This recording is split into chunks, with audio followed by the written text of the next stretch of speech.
Well, it's been a long time coming, but finally we have a successor to the Ferrari Enzo. Behold, the Ferrari LaFerrari, which essentially means the Ferrari.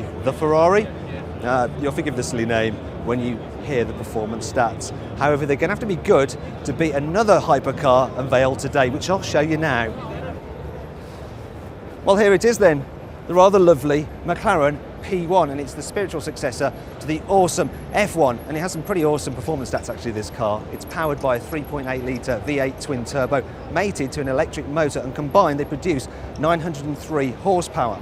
Now McLaren says that's good enough for 0 to 62 miles an hour in under 3 seconds and 0 to 124 miles an hour in under 7 seconds, while top speed is limited to 217 miles an hour. Now, what can the Ferrari do about that?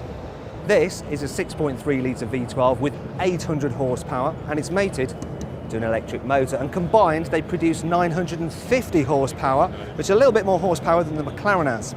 However, overall their performance figures are very similar. Ferrari say the car will do 0 to 62 miles an hour in under 3 seconds, it will do 0 to 124 miles an hour in under 7 seconds, and it hasn't actually mentioned top speed, but then neither has McLaren really, because their top speed is limited.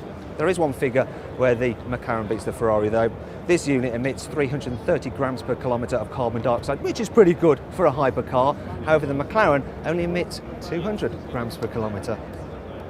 However, what's far more important than emissions on a hypercar is of course the looks.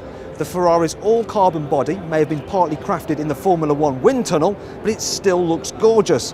What's more, it features active aerodynamics to aid handling at different speeds. Inside, the cockpit is minimalistic, but still pretty nicely trimmed, and the seating position has been specifically designed to feel like that of a single-seater race car. The P1 might not be quite as stunning as the Ferrari, but it's still going to turn plenty of heads. Its body is also made from carbon fibre, and the driver can alter the angle of the wing at the back to reduce drag, just like an F1 car. Just like the Ferrari, the McLaren is pretty minimalistic inside.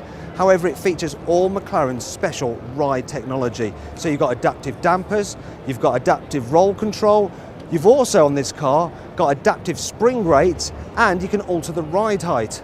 But you've got to pay for all of that, of course. This car starts from around £900,000.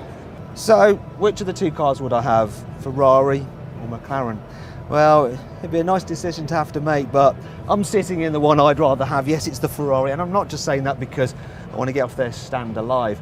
I think that it just looks the part, and I know it's going to sound the part, although I do reserve final judgment until I get to drive them back to back. So, come on McLaren and Ferrari, send me your cars.